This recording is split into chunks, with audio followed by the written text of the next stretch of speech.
चलो आज तो आपको सब ठीक से दिख रहा होगा, कोई शिकायत नहीं होगी, है ना? चलो ठीक है। हिप्लॉन्टिक, हिप्लोडिप्लॉन्टिक एंड डिप्लॉन्टिक लाइफ में डिफरेंस बताता हूँ, ठीक है? गुड, चलो बताता हूँ।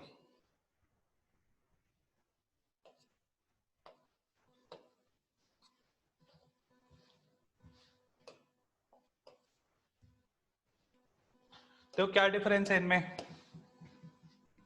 जैसे मान लो ये आप हो, कौन है ये आपके बचपन का फोटो है, आपको पहचान में नहीं आ रहा होगा,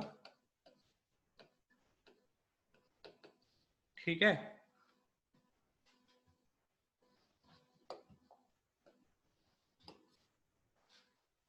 कौन सा कलर दिख रहा है? ब्लू, ठीक है।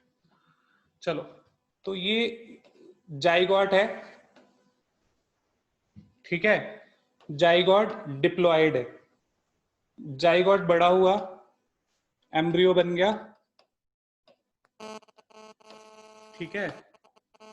फिर एम्ब्रियो से आप बन गए, फिर आप बड़े हो गए। तो यहां से यहां तक अगर मैं किसी भी स्टेज पे बात करूं तो ये आपकी डिप्लॉयड कंडीशन है, ये भी डिप्लॉयड कंडीशन है, ये भी डिप्लॉयड है, ये भी डिप्लॉयड है, ठीक है? एडल्ट कंडीशन में क्या हुआ? गैमीटोजेनेसिस शुरू हुआ, तो यहाँ पे गैमीट्स बने और गैमीट्स से आपके हिप्लॉयड, ठीक है? और फिर एक ऑपोजिट गैमीट आया, ये सपोज एग आया, ये सपोज स्पर्म आया, और इन दोनों के फ्यूजन से जाइगोट बना, तो ये फिर से डिप्लॉयड हो गया। तो हिप्लॉयड ये था और ये दोनों भी हिप्लॉयड। तो अब आप इसको ऐसे देखो कि अगर मैं इसको यहां से लेके यहां तक की बात करूं, बेसिकली ये यहां तक की बात है, तो ये है आपकी डिप्लॉयड कंडीशन, ठीक है? और इस केस में केवल गैमीट है जो कि हेप्लॉयड है, ठीक है? तो मैं अगर आपसे पूछूं कि आपकी जो लाइफ है वो मोस्टली किस तरह की रहती है, डिप्लॉयड कंडीशन रहती है, ठीक है? तो हम लोग कैसे हैं? डिप्लॉन्टिक हैं। हमारे लाइफ साइकिल में डिप्लॉयड सेल केवल एक है और वो है हमारा गैमेट, ठीक है? गैमेट के अलावा और कोई डिप्लॉयड सेल नहीं है हमारे लाइफ साइकिल में, ठीक है? अब जैसे हम बात करें मॉस की, ठीक है? तो मॉस में क्या होता है? एक ग्रीन लीफी गैमेटोफाइट होता है, आपको याद होगा। फिर उसके ऊपर एक स्पोरोफाइट डेवलप होता है, फूड सीटा कैप्सूल, इस तरह से, ठीक है? तो इसके लाइफ में क्या है कि इतना लाइफ साइकिल इसका डिप्लॉयड कंडीशन में निकल गया, फिर आगे जो लाइफ साइकिल है वो हिप्लॉयड कंडीशन में निकल गया, ठीक है? तो इसका मतलब क्या हुआ कि अगर मैं ह्यूमन के केस में एक सर्किल बनाऊं ऐसे, ठीक है? तो ये वाला एक पॉइंट है जहां पे हिप्लॉयड कंडीशन है और बाकी पूरे पूरे टाइम एक ऐसा रह रहा है, डिप्लॉयड रह रहा है, ठीक है? तो ये हो गया आपका डिप्लॉन्टिक, तो ये हो गया आपका डिप्लॉन्टिक, ठीक है? दूसरा, अगर कोई ऑर्गेनिज्म ऐसा है जिसमें वो पूरे लाइफ साइकिल हिप्लॉयड कंडीशन में रह रहा है, फिर इसमें जाइगोट बना, ठीक है? तो ये हो गया आपका डिप्लॉयड कंडीशन और बाकी इसका पूरा लाइफ कैसा है? हिप्लॉयड कंडीशन। तो इस तरह की लाइफ साइकिल को हम बोलेंगे हेप्लॉन्टिक, ठीक है? इस तरह की लाइफ साइकिल को हम बोलेंगे हेप्लॉन्टिक। इसमें तीसरी बात भी हो सकती है कि यहां से यहां तक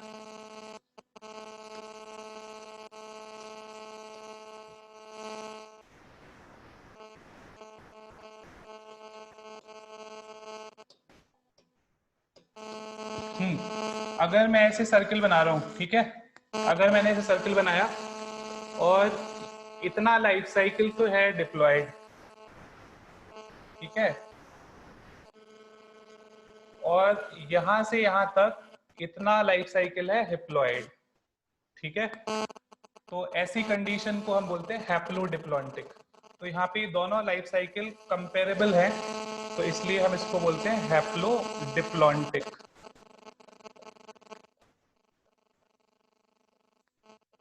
ठीक है, क्लियर हो गया?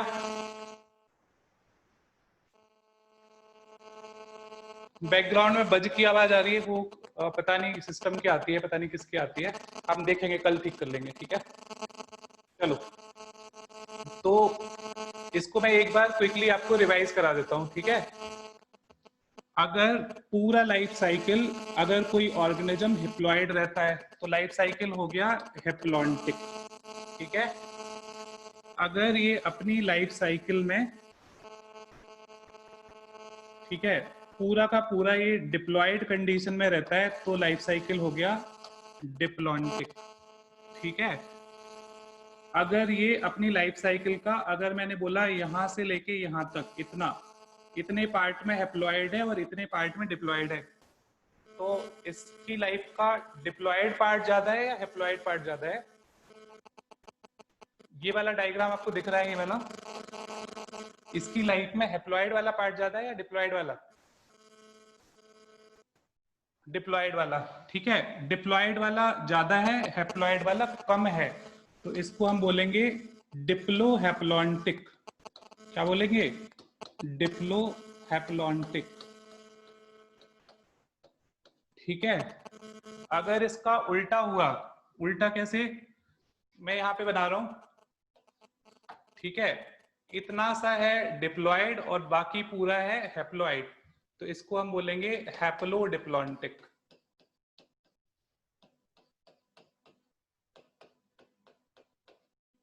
इसको बोलेंगे हैप्लोडिप्लॉन्टिक, ठीक है। अगर नोट करना हो तो क्विकली नोट कर लो, बहुत आसान है। पूरा लाइफ साइकिल एन कंडीशन में है तो हैप्लॉन्टिक, पूरा लाइफ साइकिल 2n कंडीशन में तो डिप्लॉन्टिक। अगर आधा आधा है तो हमें ये देखना है कौन सा वाला ज्यादा है, तो वो वाला टर्म पहले आएगा। जैसे ये वाला डिप्लॉन्टिक ज्यादा है तो डिप्लोहेप्लॉन्टिक, वो वाला हैप्लॉन्टिक ज्यादा है तो हैप्लोडिप्लॉन्टिक, ठीक है। क्लियर हो गई बात?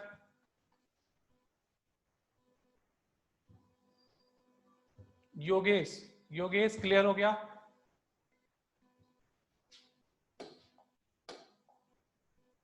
चलो,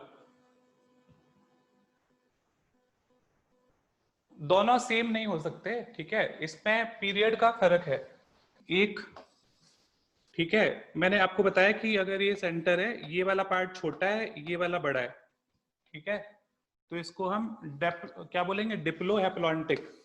और अगर ये इसका उल्टा है, ये वाला पार्ट 2n है, ये वाला n है, तो इसको हिप्लोडिप्लॉन्टिक, ठीक है। नहीं, आवाज बिल्कुल आ रही है, आवाज में कोई प्रॉब्लम नहीं है, आप फिर से कनेक्ट कर लो।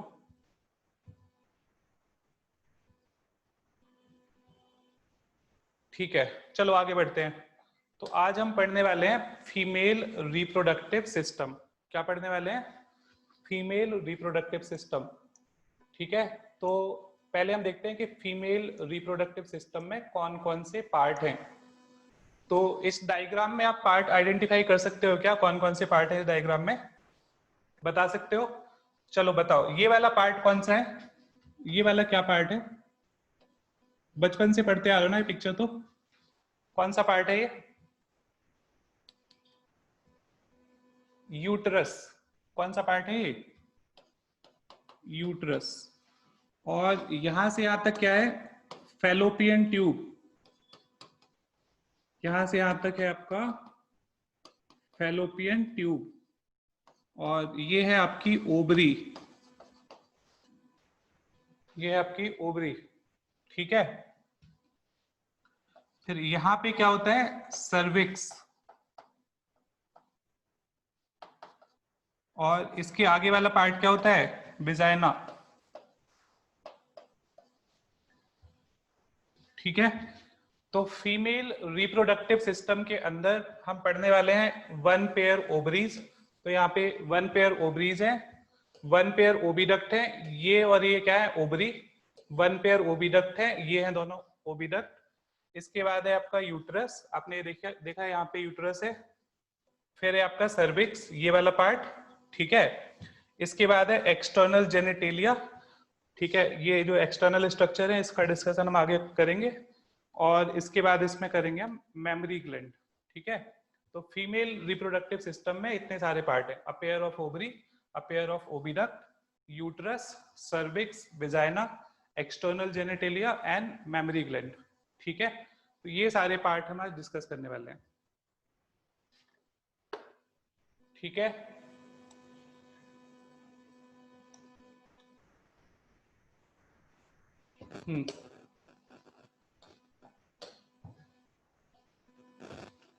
ठीक है।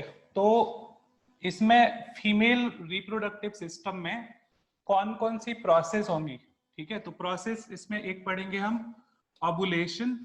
ओवुलेशन का मतलब है रिलीज ऑफ ओवम, ठीक है, रिलीजिंग ऑफ ओवम, ठीक है। और ये जो ओवम होता है इसको हम जनरली बोलते हैं एग, तो रिलीज ऑफ एग, ठीक है। तो क्या आप लोग बता सकते हो कि मेंस्ट्रुअल साइकिल के किस पॉइंट पे एग का रिलीज होता है? एग मेंस्ट्रुअल साइकिल के किस पॉइंट पे रिलीज होता है?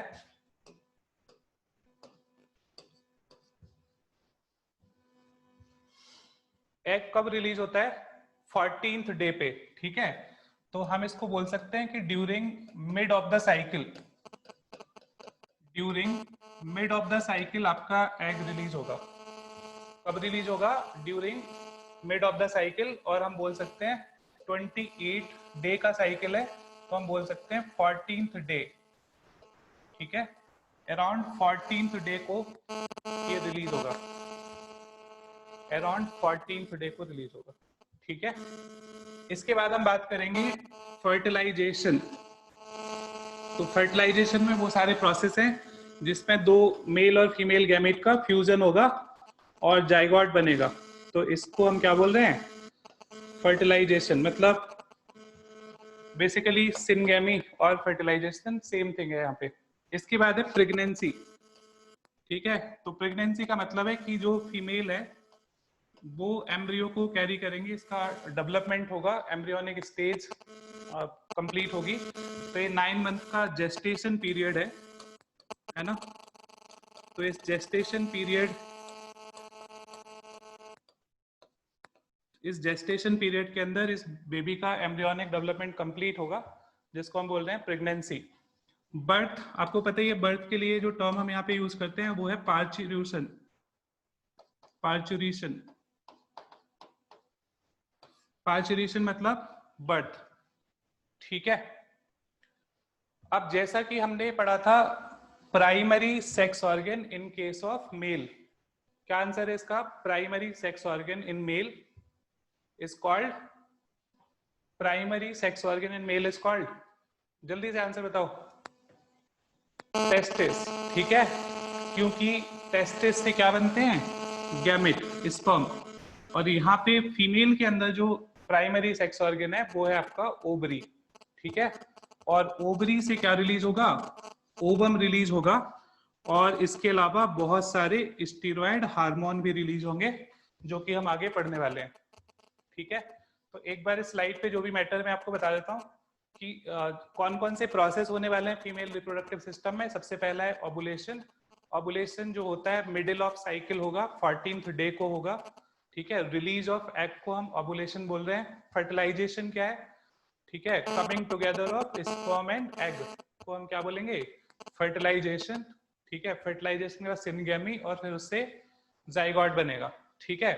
इसके बाद प्रेगनेंसी, प्रेगनेंसी के जो पीरियड में क्या होगा?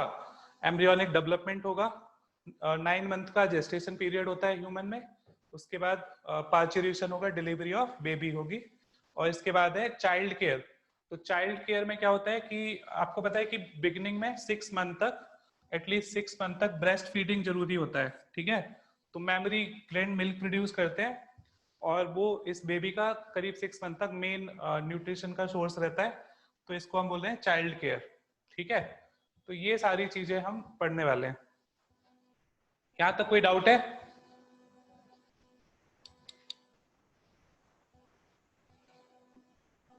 निकुंज ने पूछा है ग्राइब वाटर, वो क्या है ग्राइब वाटर? ग्राइब वाटर क्या है, किस रेफरेंस से पूछ रहे हो? बच्चे की फीड के लिए कह रहे हो, बच्चे को खिलाने के लिए?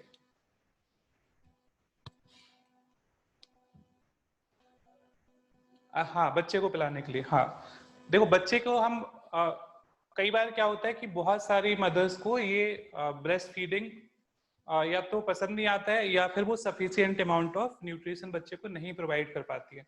तो हमें ऐसा सोर्स ढूंढना पड़ता है जिसमें बच्चे को सारे के सारे एसेंशियल न्यूट्रिएंट और विटामिन वगैरह मिल जाएं। ठीक है, तो इसलिए ये इस तरह की चीजें होती हैं।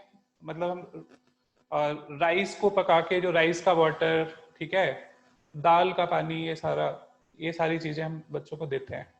ठीक है, क्योंकि उस टाइम पे टीथ वगैरह तो डेवलप होते नहीं है, तो वो हार्ड चीजें, सॉलिड चीजें तो वो खा नहीं सकते। ठीक है, तो हम कुछ न्यूट्रिशियस चीजें देते हैं लिक्विड फॉर्म में। तो वो बहुत सारे सोर्सेज हो सकते हैं इसके। ठीक है, चलो आगे बढ़ते हैं। अगली हम बात कर रहे हैं ओवरीज। ठीक है, तो सबसे पहले है ओवरीज की लोकेशन। तो अगर आपको याद होगा पहला डायग्राम, या फिर यहाँ पे भी एक डायग्राम बना है, तो आप देख रहे हो कि ये यूटरस है, यूटरस के दोनों साइड यहाँ पे ओवरी है। ठीक है, तो कहाँ पे लोकेटेड है? Each side of lower abdomen. इनकी जो लोकेशन है वो कहाँ पे है? Each side of lower abdomen. और ये आपकी पेल्विक वॉल है, पेल्विक वॉल से ये कनेक्टेड है। ठीक है, तो जो ओवरी का और पेल्विक वॉल का और यहाँ पे यूटरस की वॉल का जो कनेक्शन है, ठीक है, तो ये है कैसे? लिगामेंट के थ्रू। तो ये लिगामेंट के थ्रू कनेक्टेड है, ये बात आपको याद रखनी है। ठीक है, ओवरी का साइज जो होता है 2 to 4 सेंटीमीटर इन लेंथ होता है। ओवरी के ऊपर एक थिन एपिथीलियम होती है। ठीक है, तो इस एपिथीलियम के अंदर ओवेरियन स्ट्रोमा होता है। क्या होता है? Ovarian stroma. और ओवेरियन स्ट्रोमा में दो जोन होते हैं, एक को हम बोलते हैं कॉर्टेक्स और दूसरे को हम बोलते हैं मेडुला। क्या क्या होता है? Cortex and medulla. तो मैं एक बार फिर से रिपीट कर रहा हूँ, ovary each side of lower abdomen है, और वो पेल्विक वॉल से कनेक्ट होती है, और किसके थ्रू कनेक्टेड है? लिगामेंट के थ्रू कनेक्टेड है। इसका डायमेंशन 2 to 4 सेंटीमीटर है। इसके ऊपर थिन एपिथीलियम होती है जो ओवेरियन स्ट्रोमा को क्लोज करता है। ये दो पार्ट में डिवाइडेड है, कॉर्टेक्स एंड मेडुला। ठीक है, क्लियर हो गई यहां तक की सारी बातें? ठीक है, अब जैसा कि मैंने आपको बताया था कि जब भी डिफरेंट कलर की स्लाइड आएगी नॉर्मल रूटीन से, तो इसका मतलब है कि ये आउटसाइड मैटर है जो आपके बुक में नहीं है, एक्स्ट्रा है। ठीक है, तो ये वाला जो पेज है वो एक्स्ट्रा का है। तो ओवरीज की जो फ्री सरफेस होती है, फ्री सरफेस, उसके ऊपर एक कवरिंग होती है जर्मिनल एपिथीलियम की। किसकी कवरिंग होती है? जर्मिनल एपिथीलियम की। और ये जो जर्मिनल एपिथीलियम है, ये single layer of cuboidal cell से बनी हुई है। किससे बनी है? Single layer of cuboidal cell. अब ये जो एपिथीलियम है, ये ओवेरियन स्ट्रोमा को क्लोज करती है। तो जैसे मान लिया कि ये ओवेरियन स्ट्रोमा है और इसके ऊपर ये एपिथीलियम प्रेजेंट है, इसके ऊपर एपिथीलियम प्रेजेंट है। ठीक है, और एपिथीलियम के जस्ट नीचे होता है ट्यूनिका एल्ब्यूजिनी। क्या होता है? ट्यूनिका एल्ब्यूजिनी। तो ये कंडेंस्ड कनेक्टिव टिश्यू होता है और जो जर्मिनल एपिथीलियम के नीचे है। ठीक है, अब ये जो कॉर्टेक्स रीजन है, कॉर्टेक्स के अंदर कुछ सेल्स होते हैं, सैक जैसा स्ट्रक्चर होता है इन सेल का, और इनको हम बोलते हैं ओवेरियन फॉलिकल। क्या बोलते हैं? Ovarian follicle. और ये ओवेरियन फॉलिकल बहुत इंपॉर्टेंट है। क्यों इंपॉर्टेंट है ओवेरियन फॉलिकल? ओवेरियन फॉलिकल इसलिए इंपॉर्टेंट है क्योंकि इन्हीं से एग डेवलप होते हैं। जो मैच्योर फॉलिकल्स होते हैं, है ना, तो वो एग में कन्वर्ट हो जाते हैं। तो इसीलिए ओवेरियन फॉलिकल को ध्यान से पढ़ना है। इसके बाद अगला पार्ट है इसका मेडुला। तो मेडुला पार्ट जो होता है वो लूज कनेक्टिव टिश्यू से बना हुआ है, और इसके अंदर इलास्टिक फाइबर है, बहुत सारे ब्लड वेसल्स हैं और इसमें कुछ स्मूथ मसल फाइबर है। ठीक है, ठीक है। हाँ, ओवरी का वेट बिल्कुल मैटर करेगा। कई बार क्या होता है कि ओवरी के अंदर सिस्ट डेवलप हो जाते हैं, ओवेरियन सिस्ट डेवलप हो जाते हैं, उस टाइम पे ओवरी का साइज भी बढ़ जाता है और फर्टिलिटी के चांसेस भी कम हो जाते हैं। कई बार बहुत सारे ओवेरियन सिस्ट होते हैं जो हार्मलेस होते हैं, ठीक है, और कई बार उनमें कैंसरस ग्रोथ भी होती है, तो इसलिए वेट मैटर करता है। ठीक है, ठीक है। तो यहाँ पे जो मैंने आपको स्ट्रक्चर दिखा रखे हैं, इनको एक बार देख लेते हैं। ठीक है, तो ये एक फॉलिकल है, इस फॉलिकल में डेवलपमेंट होगा और ये फॉलिकल का साइज बढ़ता चला जाएगा, बढ़ता चला जाएगा। फिर ये primary, secondary and tertiary follicle में चेंज होगा और इसकी टर्सरी फॉलिकल की पहचान होती है, बीच में इनकी कैविटी होती है, इस कैविटी को हम बोलते हैं एंट्रम। फिर ये रप्चर होगा, रप्चर होने से एग रिलीज होगा। फिर जो बचा हुआ पार्ट है इसको हम बोलते हैं कॉर्पस ल्यूटियम। तो जो बचा हुआ पार्ट है यहाँ पे वो कॉर्पस ल्यूटियम बनाएगा। फिर कॉर्पस ल्यूटियम हार्मोन सिक्रीट करेगा। ठीक है, क्लियर हो गई सारी बातें?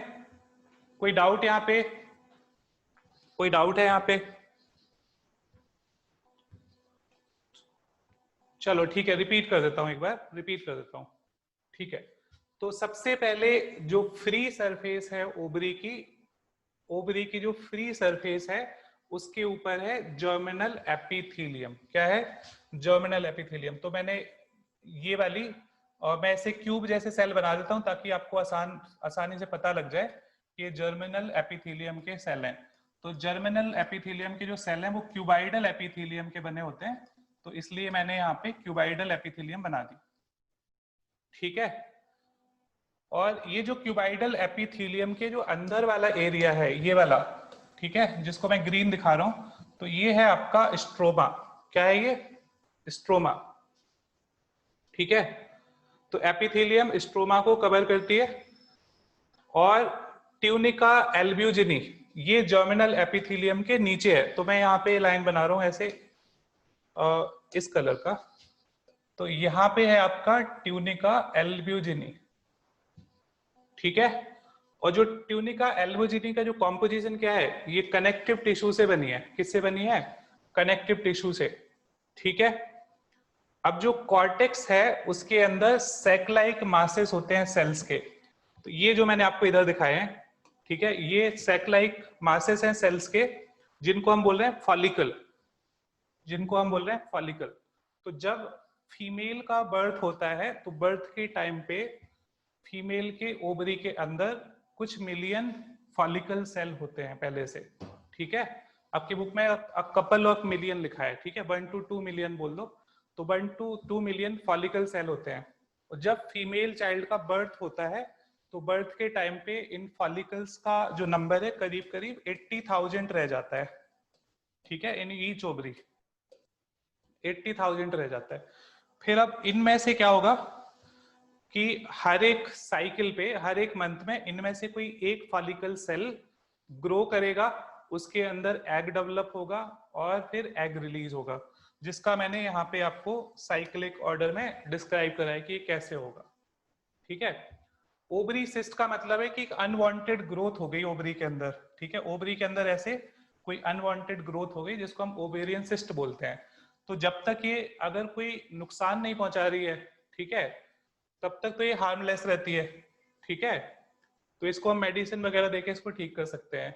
कई बार क्या होता है कि जो सिस्ट होती है वो कैंसरस होती है, कैंसर, ठीक है, कैंसर की तरह इसमें ग्रोथ हो सकती है। ठीक है, समझ आया? तो वो बहुत पेनफुल हो सकता है, हार्मोन्स इरेगुलर हो सकते हैं, जो ओवेरियन हार्मोन है उनका लेवल डिस्टर्ब हो सकता है। ठीक है, तो मेंस्ट्रुअल साइकिल इरेगुलर होता है, इस तरह का होता है।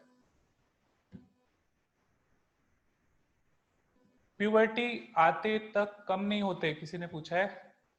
अच्छा, ठीक है।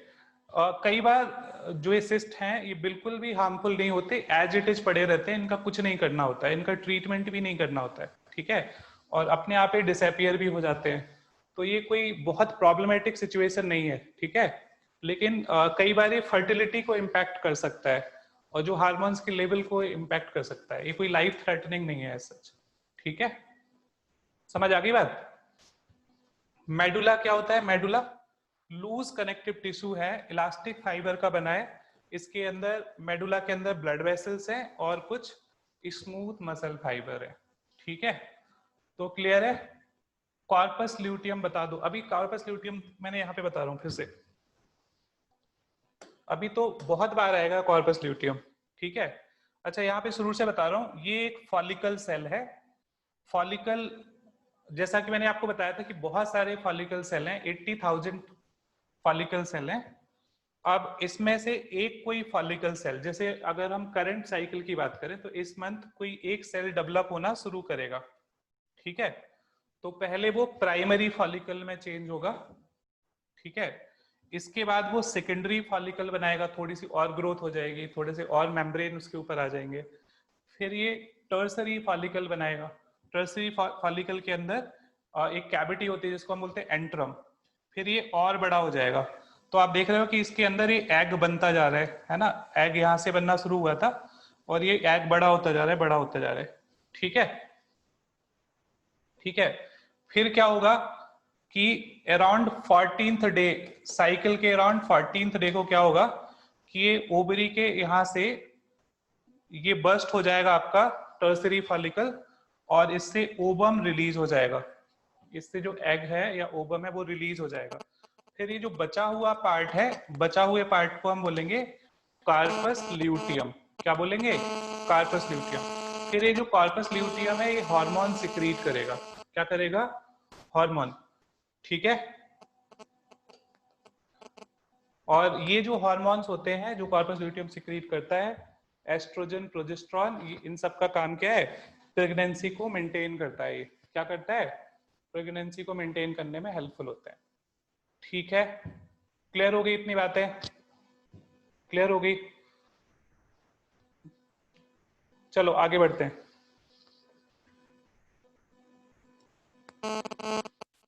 ठीक है, फीमेल एक्सेसरी डक्ट कौन कौन से होते हैं? तो जैसा कि मैंने आपको फर्स्ट डायग्राम में दिखाया था, है ना, फीमेल एक्सेसरी डक्ट कौन कौन से होते हैं? तो एक तो ये है आपका फैलोपियन ट्यूब, ठीक है, दूसरा आपका यूट्रस, और तीसरा वेजाइना। ये तीनों के तीन क्या है? फीमेल एक्सेसरी डक्ट है। एक्सेसरी क्यों बोला है? क्योंकि जो मेन पार्ट है फीमेल में रिप्रोडक्शन के लिए, वो कौन सा पार्ट है? वो है आपका ओवरी, ठीक है। तो ओवरी प्राइमरी सेक्स ऑर्गन है और बाकी ये सारे क्या है? एक्सेसरी डक्ट है। तो ओविडक्ट और फैलोपियन ट्यूब।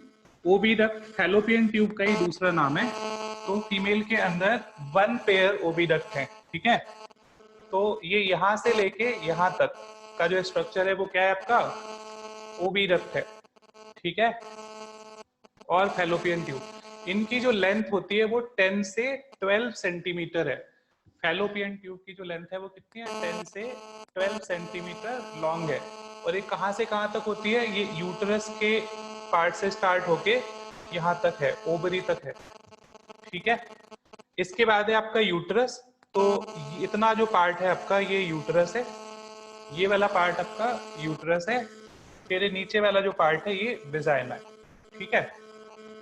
तो अभी इस डायग्राम का हम डिटेल पढ़ेंगे आगे, ठीक है, इसका हम डिटेल पढ़ने वाले हैं। इसके बाद ओबीडक्ट। ओबीडक्ट के 3 पार्ट है, मैं यहाँ पे बना देता हूँ एक ताकि आपको आसान रहे।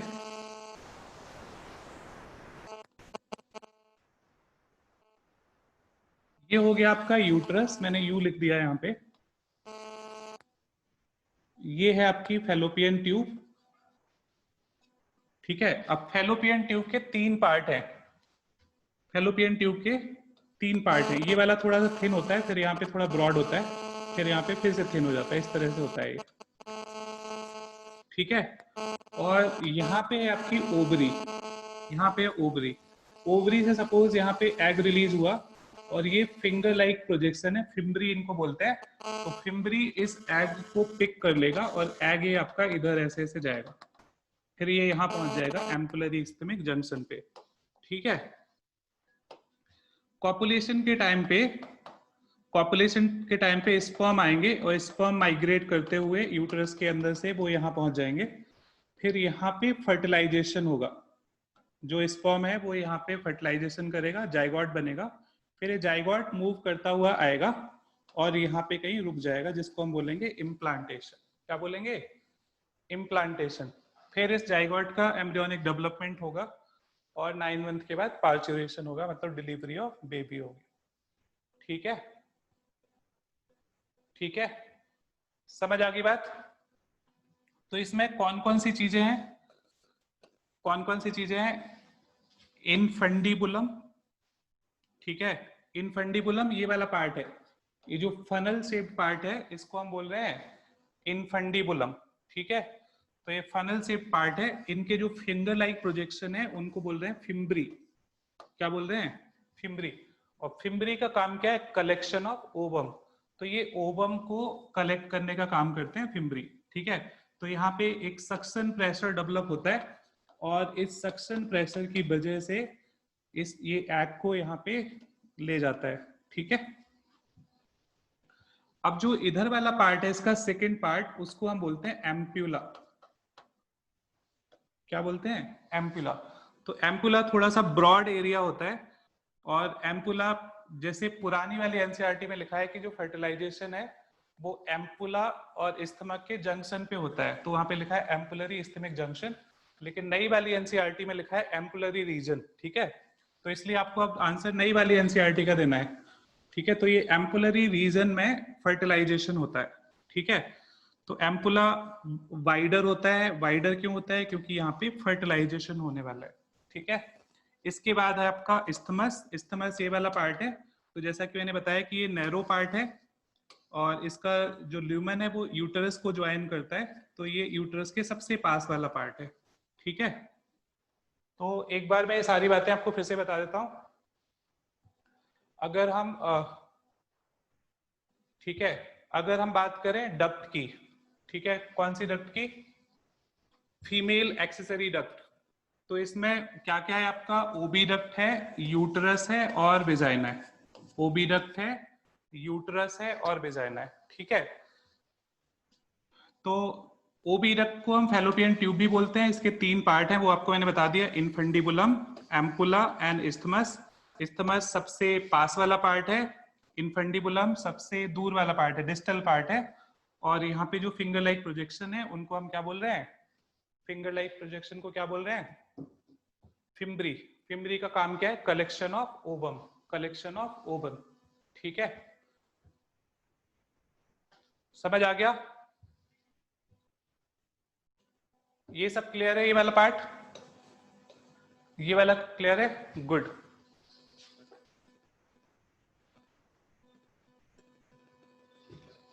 चलो अगला पार्ट हम देखते हैं। इसमें देखो, यूटरस को हम बोलते हैं वुम। क्या बोलते हैं? वुम। ठीक है, तो यूटरस का जो शेप है वो इन्वर्टेड पियर शेप है। कैसा है? इन्वर्टेड पियर शेप। तो मैंने यहाँ पे डायग्राम आपको दिखा रखा है, आप देख पा रहे होगे कि इन्वर्टेड पियर के जैसा आपको दिख रहा है। तो यूटरस का जो शेप है वो इन्वर्टेड पियर शेप है। ठीक है, वुम इसका एक मतलब इंग्लिश नेम है। ठीक है, अनदर नेम, सिनोनिम मान लो। ठीक है, तो वुम यूटरस का सिनोनिम है। ठीक है, ये मैंने आपको ऑलरेडी बता दिया कि ये लिगामेंट की हेल्प से अटैच होता है पेल्विक वॉल से। तो पेल्विक वॉल से लिगामेंट की हेल्प से अटैच है और ये वेजाइना में सर्विक्स के थ्रू खुलता है। तो इसलिए मैंने आपको ये वाला पार्ट दिखाया यहाँ पे। ये यूटरस यहाँ पे खत्म हो गया, ये वाला पार्ट है आपका सर्विक्स। ठीक है, यहाँ से यहाँ तक जो पार्ट है ये है आपका सर्विक्स। ठीक है, और ये जो लास्ट वाला पार्ट है ये है आपका वेजाइना। ठीक है, अनम्यूट नहीं हो पाएगा क्योंकि वो वीडियो गड़बड़ हो जाता है, आप लोग आते रहते हो बार बार उसमें। ठीक है, तो वीडियो अच्छा है इसलिए हमने अनम्यूट करने का ऑप्शन नहीं हो सकता है वहाँ पे। ठीक है, आप चैट बॉक्स में लिख सकते हो जो भी लिखना है। तो हमने बात कर ली यूटरस के शेप की। ठीक है, इन्वर्टेड पियर शेप होता है, इसका जो सपोर्ट होता है वो होता है लिगामेंट, और ये ओपनिंग इसकी कहाँ पे है, वेजाइना में बाया सर्विक्स। तो ये आपको सारे पार्ट मैंने बता दिए। अब यहाँ पे एक है सर्विकल कैनाल। तो ये जो कैनाल है यहाँ से यहाँ तक, जिसको हम सर्विक्स बोल रहे हैं, इसी को हम सर्विकल कैनाल बोलते हैं। मतलब जो कैविटी है सर्विक्स की, उसको हम क्या बोल रहे हैं, सर्विकल कैनाल। और एक और टर्म है आपकी बुक में, बर्थ कैनाल। तो बर्थ कैनाल का मतलब है कि ये यहाँ से लेके यहाँ तक का एरिया है, मतलब वेजाइना प्लस सर्विक्स। ठीक है, सर्विकल कैनाल प्लस वेजाइना दोनों को मिला के क्या हो गया, दोनों को मिला के क्या हो गया, बर्थ कैनाल। ठीक है, इस वाले पेज पे कोई डाउट है आपको, इस वाले पेज में कोई डाउट है? माइक की वजह से दिक्कत आ रही, क्या दिक्कत आ रही है, आवाज नहीं आ रही आपको? लक्ष्य को आवाज नहीं आ रही, माइक की वजह से दिक्कत आ रही है। अच्छा, आवाज में और किसी को डिस्टरबेंस लग रहा है क्या? ब्लर साउंड, ये कंप्यूटर की आवाज आ रही है, पीछे से कंप्यूटर की आवाज आ रही है। मैं एक बार इसको, एक सेकंड रुको आप, ठीक है?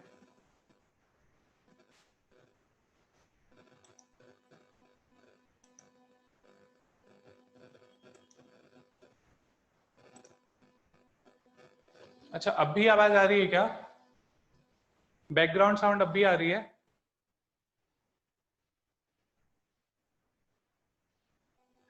नहीं आ रही है, ठीक है, ठीक है, गुड गुड। चलो, तो ये हमने बात कर ली सर्विक्स, बर्थ कैनाल। हाँ, अच्छा, कोई पूछ रहा है कि सर ये स्फिंक्टर भी होता है क्या यहाँ पे?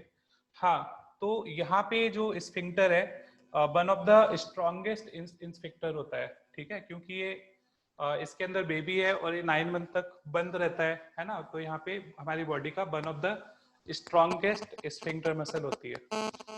ठीक है, गुड। ये मैंने थोड़ा सा आपको और डिटेल व्यू दिखाने की कोशिश करी है। ठीक है, तो मैं इसमें लिख देता हूँ कि कौन सा क्या है। तो ये वाला पार्ट जो आपको दिख रहा है, ये रेक्टम है। ठीक है, ये जो पार्ट आपको दिख रहा है, ये यूटरस है। ये यहाँ पे ओवरी दिख रही है। ठीक है, ये आपका यूरिनरी ब्लैडर है, सॉरी, हाँ, ये आपका यूरिनरी ब्लैडर है यहाँ पे।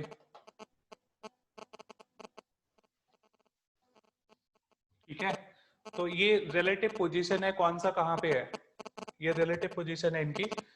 तो ये एनस है, ये वेजाइनल ओपनिंग है, ये यूरेथ्रल ओपनिंग है। ठीक है,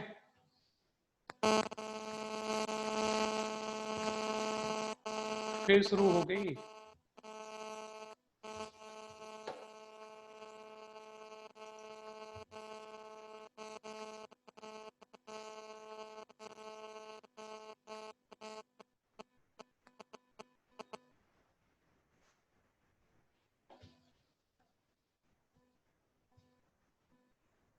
अच्छा, कोई इतनी ज्यादा आवाज आ रही है क्या कि आपको बहुत दिक्कत हो रही है?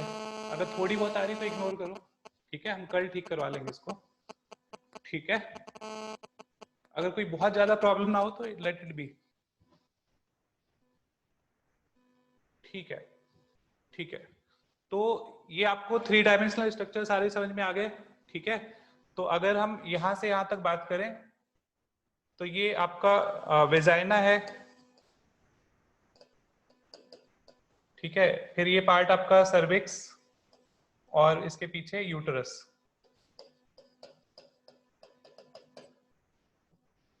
ठीक है,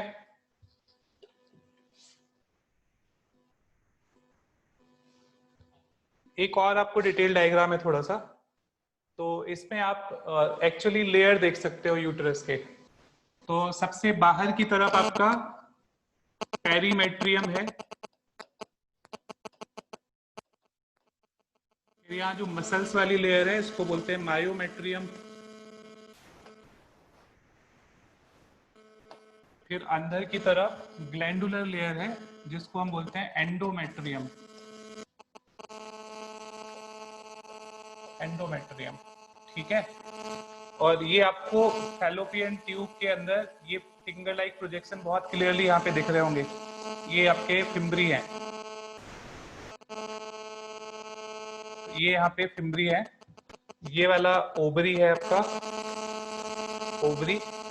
यहाँ पे आपके फॉलिकल सेल दिख रहे हैं डेवलप होते हुए, और इधर से एग रिलीज होगा और फैलोपियन ट्यूब इसको सक कर लेगा, ठीक है।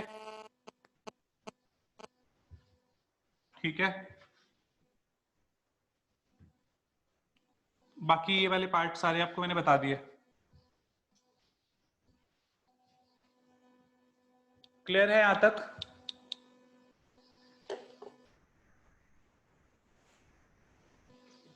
ठीक है, चलो। वॉल ऑफ यूट्रस में मैंने आपको 3 लेयर्स पीछे बता दिए। 3 लेयर्स कौन कौन से हैं? Perimetrium, myometrium and endometrium. अब हमें इसकी प्रॉपर्टीज पढ़ना है कि किस तरह की है ये। तो पेरीमेट्रियम जो है एक्सटर्नल है, आउटसाइड है, ये सबसे बाहर है। ये थिन और मेम्ब्रेनस है, ठीक है। पेरीमेट्रियम कैसी है? एक्सटर्नल है, थिन है और मेम्ब्रेनस है।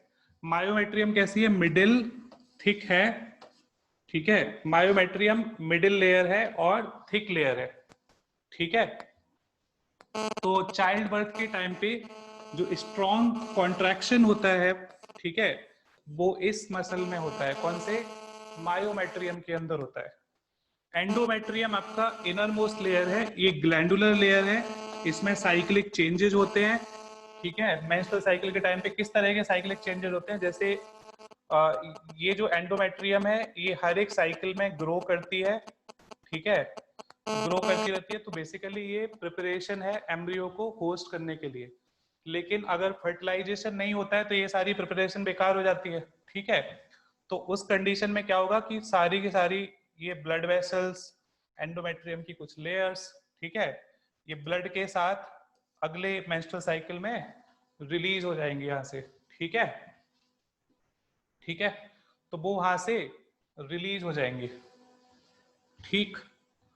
समझ में आ गई? समझ में आ गई बात? ये जो ब्लैक स्पॉट है ये ग्लैंड्स हैं इसके अंदर, तो ये ग्लैंड्स दिख रहे हैं आपको, ठीक है। क्लियर हो गई इतनी बातें? तो यूट्रस में 3 लेयर्स हैं, perimetrium, myometrium and endometrium. Perimetrium कौन सी लेयर है? सबसे बाहर वाली है, एक्सटर्नल है, थिन मेम्ब्रेनस है। इसके बाद आपकी मायोमेट्रियम मिडिल है, थिक है, ठीक है, स्मूथ मसल से बनी हुई है। इसके बाद है आपका एंडोमेट्रियम जो इनर ग्लैंडुलर लेयर है जिसमें साइक्लिक चेंजेस होते हैं हर एक मेंस्ट्रुअल साइकिल में, ठीक है। इतनी बातें आपको क्लियर है? यहाँ पे भी आपके एनसीईआरटी टेक्स्ट बुक में मेंशन है ये नाम, एंडोमेट्रियम, मायोमेट्रियम। ये बाकी सेम स्ट्रक्चर है, सर्विक्स, ठीक है, वेजाइना और सर्विकल कैनाल, ये सारे सेम स्ट्रक्चर्स हैं जो आप पीछे से देखते आ रहे हो। चलो, फीमेल एक्सटर्नल जेनेटिलिया, मतलब जो फीमेल जेनेटिलिया बाहर से कैसे दिखते हैं, तो इसका डायग्राम अगले स्लाइड पे है, लेकिन इसमें कौन कौन से पार्ट है पहले मैं आपको डिस्क्राइब कर देता हूँ, ठीक है। तो सबसे ऊपर की तरफ है मॉन्स प्यूबिस। तो मॉन्स प्यूबिस एक फैटी टिश्यू का कुशन लाइक स्ट्रक्चर होता है जो वेजाइनल ओपनिंग, यूरेथ्रल ओपनिंग के सबसे ऊपर की तरफ होता है। तो ये कुशन ऑफ फैटी टिश्यू है और इसके ऊपर प्यूबिक हेयर होते हैं, इसको हम बोल रहे हैं क्या? Mons pubis. दूसरा पार्ट है इसका लेबिया मेजोरा। लेबिया का मतलब होता है लिप और मेजोरा का मतलब हो गया लार्ज। मेजोरा का मतलब हो गया लार्ज। और इसी तरह labia minora same, lip minora मतलब स्मॉल, ठीक है। तो पहले आपको ये समझाते हैं क्या होते हैं। तो ये सबसे अंदर की तरफ अगर मैं बात करूं, यहाँ पे वेजाइनल ओपनिंग है, इसके ऊपर यूरेथ्रल ओपनिंग है, और ये जो मैंने आपको ग्रीन लाइन अभी बनाए हैं ये है आपके लेबिया माइनोरा, और इसके ऊपर होते हैं लेबिया मेजोरा, ठीक है, लार्जर लिप। और इसके ऊपर यहाँ की टिप जहाँ पे है इसको हम बोलते हैं क्लिटोरिस। यहाँ पे जो टिप है इस वाले पार्ट को हम बोलते हैं क्लिटोरिस। तो क्लिटोरिस जो होता है वो एक सेंसरी स्ट्रक्चर है और ये ग्लैंस पेनिस के एनालॉगस होता है। क्या होता है? ग्लैंस पेनिस के एनालॉगस होता है। ठीक है। कोई बोल रहा है आवाज नहीं आ रही है, आवाज में कोई दिक्कत है क्या? आवाज में कोई दिक्कत है क्या?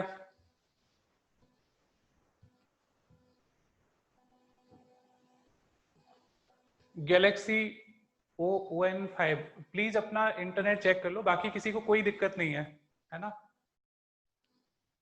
बाकी सबको आवाज आ रही है ना? ठीक है, ठीक है। चलो इसके बाद अगला हो गया आपका हाइमन। हाइमन क्या होता है? तो जो ये ओवरी सॉरी जो ये वेजाइनल ओपनिंग है इसके ऊपर एक थिन मेम्ब्रेन होती है। ठीक है, जिसको हम बोलते हैं हाइमन। तो हाइमन थिन मेम्ब्रेनस स्ट्रक्चर होता है वेजाइनल ओपनिंग के ऊपर, जिसको हम हाइमन बोलते हैं। ठीक है। तो जब प्यूबर्टी शुरू होती है तो प्यूबर्टी के टाइम पे हाइमन परफोरेटेड हो जाती है। मतलब यहाँ पे जो इसके मिडिल में एक छोटा सा होल हो जाता है ताकि जो मेंस्ट्रुअल फ्लो के लिए जगह बन सके। ठीक है, तो मेंस्ट्रुअल फ्लो के लिए वहां पे हाइमन परफोरेटेड हो जाती है। ठीक है। इसके बाद जो क्लिटोरिस आपको बताया मैंने, ये टिप पे जो स्ट्रक्चर है, तो ये फिंगर लाइक स्ट्रक्चर होता है, सेंसिटिव रीजन होता है, लेबिया माइनोरा के जंक्शन पे होता है। कहाँ पे होता है? लेबिया माइनोरा के जंक्शन पे होता है। यूरेथ्रल ओपनिंग ये वाली है। ठीक है, ये यूरेथ्रल ओपनिंग है, ये वी वेजाइना है, और यहाँ पे ऊपर क्या है? ये सबसे ऊपर क्लिटोरिस है। ठीक है, तो ये क्लिटोरिस है और बाहर की तरफ लेबिया मेजोरा, और ये जो अंदर है वो लेबिया माइनोरा है। ठीक है, तो ये सारे स्ट्रक्चर मैंने आपको बता दिया। ठीक है, इस पर्टिकुलर स्लाइड में कोई डाउट है क्या? इस पूरे पेज में कोई डाउट है? इस पेज में कोई डाउट है?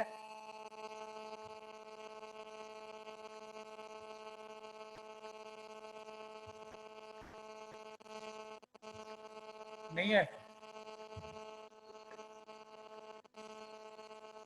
चलो अगले पेज की तरफ बढ़ते हैं। ठीक है, तो ये सेम पिक्चर है जो मैंने ड्रॉ किया था पीछे, तो इसमें थोड़ा सा आप बेटर समझ पा रहे होगे। ठीक है, ये मॉन्स प्यूबिस है। ठीक है, clitoris, labia majora, labia minora, urethral opening, vaginal opening, hymen, fourchette इस जंक्शन को बोलते हैं। ठीक है, और ये पेरिनियम, फिर ये एनस, तो ये सारे एक्सटर्नल जेनिटेलिया। ठीक है, बस 5 मिनट और है क्लास, 5 मिनट और। ठीक है, बोर हो गए क्या आप लोग?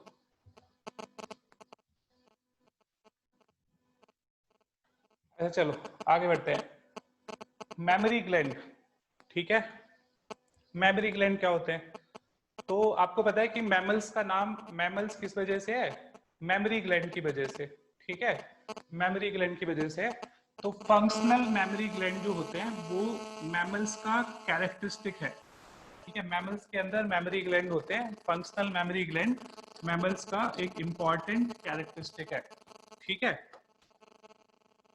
तो all female mammal has functional mammary gland. ये पेयर्ड स्ट्रक्चर होते हैं, मतलब ये पेयर की फॉर्म में होते हैं।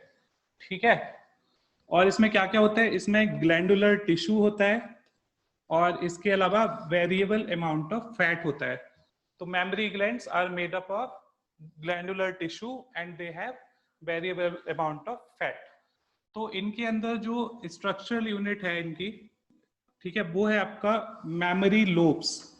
तो हर एक मेमोरी ग्लैंड के अंदर 15 से 20 मेमोरी लोब्स हैं। क्या है? 15 से 20 मेमोरी लोब। अब ये जो मेमोरी लोब होते हैं ये क्या होते हैं? ये बेसिकली सेल्स के क्लस्टर होते हैं। जो मेमोरी लोब्स हैं वो सेल्स के क्लस्टर होते हैं। ठीक है, और इन सेल्स को हम बोलते हैं यहाँ पे एल्वियोली। क्या बोलते हैं? एल्वियोली। सेम टर्म हम लंग्स में भी पढ़ते हैं और सेम टर्म हम यहाँ पे भी पढ़ते हैं, इनको भी हम क्या बोल रहे हैं, एल्वियोली। ठीक है, अब जो एल्वियोली के जो सेल्स हैं वो क्या करते हैं, वो मिल्क सिक्रीट करते हैं। ठीक है, और एल्वियोली के जो सेल्स है वो मिल्क सिक्रीट करते हैं, और ये मिल्क स्टोर होगा एल्वियोली के ल्यूमन के अंदर। कहाँ पे होगा, ल्यूमन के अंदर। तो जैसे अगर मैं ये एल्वियोली बोल रहा हूँ तो इसके अंदर का जो एरिया है ये एल्वियोली का ल्यूमन है, और इसके अंदर मिल्क स्टोर होगा। ठीक है, तो अब ये मिल्क किस किस पाथ से जाता है, तो मैंने यहाँ पे मेंशन करा हुआ है। तो एल्वियोली के अंदर मिल्क स्टोर होता है, यहाँ से जाता है मेमोरी ट्यूब्यूल में। मेमोरी ट्यूब्यूल, बहुत सारे मेमोरी ट्यूब्यूल मिलके ये मेमोरी डक्ट के अंदर खुलते हैं। फिर मेमोरी डक्ट एम्पुला में खुलती है, तो बहुत सारे एम्पुला मिलके लैक्टिफेरस डक्ट बनाते हैं, और लैक्टिफेरस डक्ट से जो मिल्क है वो आउटसाइड जाता है। ठीक है, तो ये स्ट्रक्चर सारे यहाँ पे बने हुए हैं, आप देख पा रहे हो। सबसे यहाँ पे आपके मेमोरी लोब्स दिख रहे हैं आपको, इनके अंदर एल्वियोलस हैं ये छोटे छोटे, तो ये सारे एल्वियोलस हैं। फिर इनके अंदर डक्ट लगी हुई है आगे, फिर ये बहुत सारे डक्ट मिलके एम्पुला बना रहे हैं, फिर बहुत सारे एम्पुला मिलके लैक्टिफेरस डक्ट बना रहे हैं, फिर निपल्स के थ्रू ये बाहर आ जाता है। और ये पीछे का स्ट्रक्चर देख रहे हो, ये बोन्स दिख रहे हैं आपको, है ना, ये बोन्स दिख रहे हैं, ये मसल है, पैक्टोरलिस मेजर मसल है। अब निपल के अराउंड का जो डार्क एरिया होता है इसको बोलते हैं एरियोला। क्या बोलते हैं, एरियोला। ब्राउन कलर जो एरिया जनरली दिखता है तो इसको हम बोलते हैं एरियोला। ठीक है, समझ आ गई बात, समझ आ गई बात। ठीक है, तो मैं एक बार इसको एल्वियोलाई के सेल्स का नाम एल्वियोलर सेल ही है। ठीक है, उनको एल्वियोलर सेल बोलते हैं। ठीक है, कोई खास नाम नहीं है, यही याद रखना है। ठीक है, चलो मैं एक बार आपको फिर से रिपीट करता हूँ कि characteristic of all mammals is the functional mammary gland. 15 से 20 मेमोरी लोब होते हैं। ठीक है, और जो ये मेमोरी लोब हैं वो क्लस्टर ऑफ सेल से बने होते हैं, सेल का क्लस्टर से बने हुए हैं। ठीक है, और इनका काम क्या है, इनका काम क्या है, मिल्क सिक्रीशन। ठीक है, मिल्क सिक्रीट होके एल्वियोली के अंदर जो ल्यूमेन है उसमें इकट्ठा हो जाएगा, फिर वहां से वो इस पाथ से जाता है, एल्वियोली से ट्यूब्यूल, ट्यूब्यूल से मेमोरी डक्ट, मेमोरी डक्ट से मेमोरी एम्पुला, एम्पुला से लैक्टिफेरस डक्ट, लैक्टिफेरस से आउट। ठीक है, समझ आ गई बातें, क्लियर है इतना, क्लियर है इतना पार्ट। ठीक है, चलो ये वाला पेज आपको दिख रहा है क्या, ये वाला पेज दिख रहा है आपको ठीक से, नहीं दिख रहा है, एक सेकंड रुको।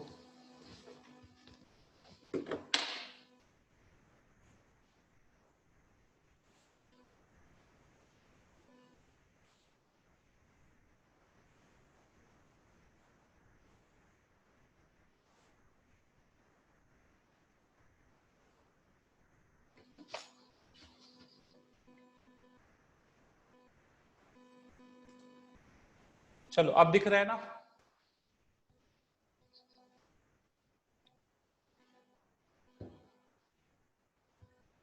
एरियोला का कोई फंक्शन नहीं है एरियोला का। ठीक है, वो बेसिकली ग्लैंडुलर टिश्यू है, और उसके राउंड से, जैसे आपको पता है कि जो निपल्स है वहां पे ओपनिंग है, तो वहां पे माइक्रो ऑर्गेनिजम्स का इन्फेक्शन हो सकता है, तो इसलिए वहां पे थोड़ा सा टफ और डिफरेंट टाइप का टिश्यू है जो इन्फेक्शन से बचा सके। ठीक है, ठीक है, चलो फीमेल रिप्रोडक्टिव सिस्टम के कुछ और ग्लैंड्स की बात करते हैं। तो एक होता है यहाँ पे वेस्टिबुलर ग्लैंड। कौन से ग्लैंड, वेस्टिबुलर ग्लैंड। ठीक है, तो जो वेस्टिबुलर ग्लैंड्स होते हैं दो तरह के हैं, एक को हम बोलते हैं ग्रेटर वेस्टिबुलर ग्लैंड, और दूसरे को हम बोलते हैं लेसर वेस्टिबुलर ग्लैंड।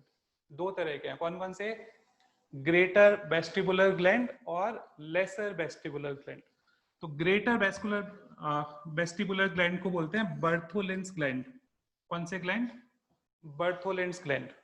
और लेसर वेस्टिबुलर ग्लैंड्स को बोलते हैं स्किन्स ग्लैंड। ठीक है, अब आपको बहुत दिक्कत हो रही होगी ये नए नए टर्म सुन के, तो आपको पता है ये डिफरेंट बैकग्राउंड वाली स्लाइड है, मतलब आउट ऑफ द सिलेबस वाला मैटर है। तो अगर आपको याद रहता है तो ठीक है, नहीं रहता है तो कोई बात नहीं, जस्ट देख लो, ठीक है।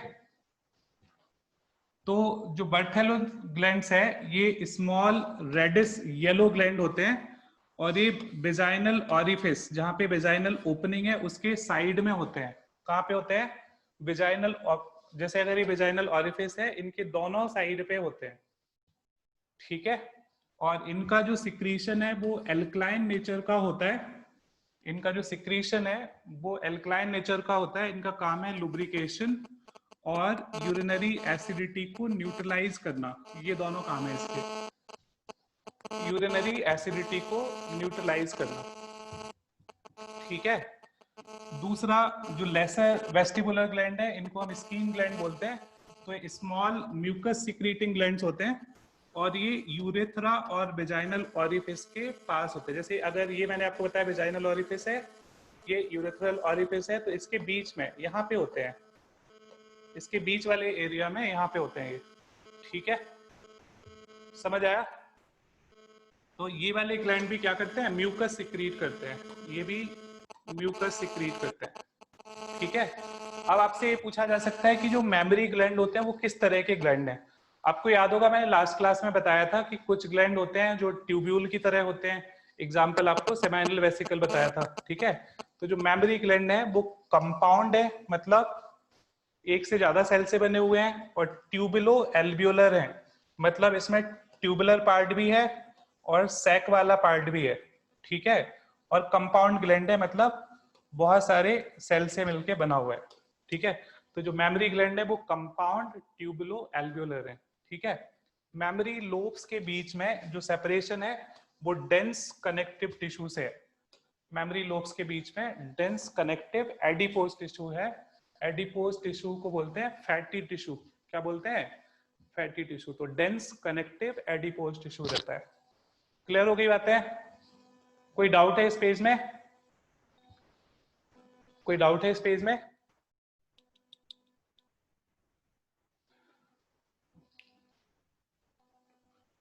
ठीक है, तो चलो ये सारी चीजें क्लियर हो गई, और आपको यहां तक रिवाइज करना है, ठीक है। अगली क्लास में मैं आपसे शुरू करते ही क्वेश्चंस पूछूंगा, फिर हम आगे बढ़ेंगे यहाँ से, ठीक है। और ये पीडीएफ मैं आपको शेयर कर दूंगा। Thank you, have a great day.